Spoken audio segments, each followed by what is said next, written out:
Assalamualaikum, halo guys, perkenalkan nama saya Salma Asyifa Ramadinda dari SMA Negeri 31 Jakarta, kelas 11 IPS 1. Perkenalkan, nama saya Muhammad Ais dari SMA Negeri 31 Jakarta, kelas 11 IPS 1. Perkenalkan, nama saya Doni Wahyudi dari SMA Negeri 31 Jakarta, kelas 11 IPS 1. Perkenalkan, nama saya Kikan Dewi Putri Fatisa Andesti dari SMA 31 Jakarta, kelas 11 IPS 1.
Halo semuanya, jadi ini adalah hasil makanan daerah yang kita buat, yaitu nasi pecel.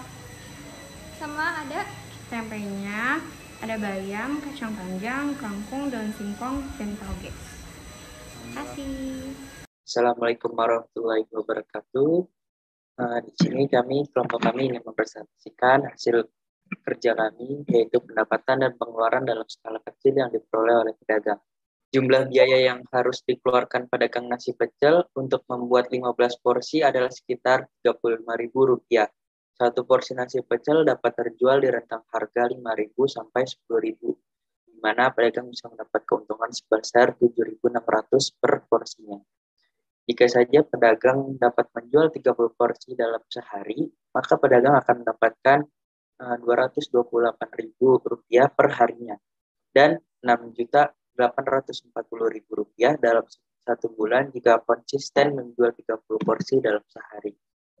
faktor-faktor yang mendukung keberlangsungan usaha pedagang makanan khas daerah. Yang pertama, pedagang makanan khas daerah yang berdagang di kota akan memiliki banyak pelanggan karena adanya urbanisasi, atau yang bisa dibilang perpindahan masyarakat desa ke kota. Karena hal ini, masyarakat yang berpindah dari desa ke kota akan merindukan makanan khas daerahnya. Yang kedua, banyak sekali masyarakat anggota yang sekarang lebih memilih mencoba makanan khas daerah di pedagang khas daerah daripada pergi langsung ke daerah tersebut, dikarenakan lebih dekat dan rasanya yang tidak terlalu berbeda dengan yang di daerah. Faktor-faktor yang menghambat keberlangsungan usaha pedagang makanan khas daerah. Yang pertama, dikarenakan makanan khas daerah ini terbilang langka di perkotaan. maka harganya akan jauh berbeda dengan yang ada di daerah tersebut. Maka pedagang yang berjualan di kota akan sepi peminatnya. Yang kedua, makanan seperti junk food, fast food, dan lain-lain yang ada di zaman sekarang lebih banyak peminatnya. Karena pengaruh globalisasi, masyarakat mulai melupakan makanan khas daerah dan menyebabkannya mulai menghilangkan budaya asli Indonesia. Dari kasus tersebut, pedagang harus menghitung dan membayarkan PPh pengusaha. Tapi sebenarnya, apa gunanya kita membayar pajak dan apakah benar dengan kita membayar pajak akan membantu negara? Pendapatan dan pengeluaran keuangan negara mengenai alur penerimaan APBN dan APBD suatu daerah. APBN itu sendiri adalah rencana penerimaan dan pengeluaran negara dalam jangka waktu 1 tahun. Jenis sumber pendapatan negara terbagi menjadi 3, yaitu penerima pajak. Pajak menjadi sumber pendapatan utama negara. Kedua, pendapat negara non pajak. Dan sumber pendapatan yang satu ini terdiri dari keuntungan BUMN, pengelolaan sumber daya alam, pinjaman barang sitaan, percetakan uang atau sumbangan. 3, hibah. Hibah merupakan pemberian untuk pemerintah, tetapi bukan pinjaman, sifatnya sukarela. Berikut adalah pengeluaran rutin pemerintah di Indonesia. Yang satu adalah belanja pegawai, yaitu pengeluaran untuk keperluan gaji karyawan dan lainnya.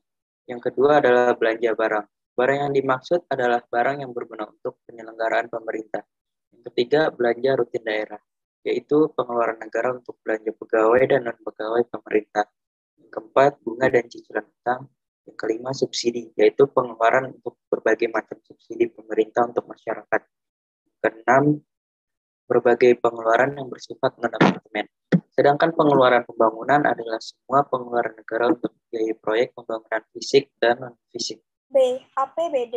Jika APBN cangkupannya lebih meluas, yaitu satu negara, APBD cangkupannya lebih kecil menjadi pemerintahan daerah. Menurut UU Undang-Undang Nomor 32 Tahun 2004 Pasal 157, sumber pendapatan APBD terdiri dari 1. Pendapatan asli daerah atau PAD, yang kedua dana perimbangan, yang ketiga pendapatan lain-lain termasuk hibah dan dana darurat. Pengeluaran pemerintah daerah meliputi belanja daerah, sisa lebih perhitungan anggaran daerah, penerimaan pinjaman daerah, dana cadangan daerah, hasil penjualan kekayaan yang dipisahkan. Faktor-faktor yang mendukung penerimaan APBN dan APBD suatu daerah. Suatu daerah yang memiliki otonomi daerah akan menerima dana perimbangan yang diterima dari pemerintah pusat karena daerah ini menjadi perhatian khusus oleh pemerintah. Jika suatu daerah memiliki rencana pembangunan suatu daerah, pemerintah akan memberikan anggaran karena daerah tersebut memiliki potensi untuk meningkatkan APBN dari pembangunan tersebut.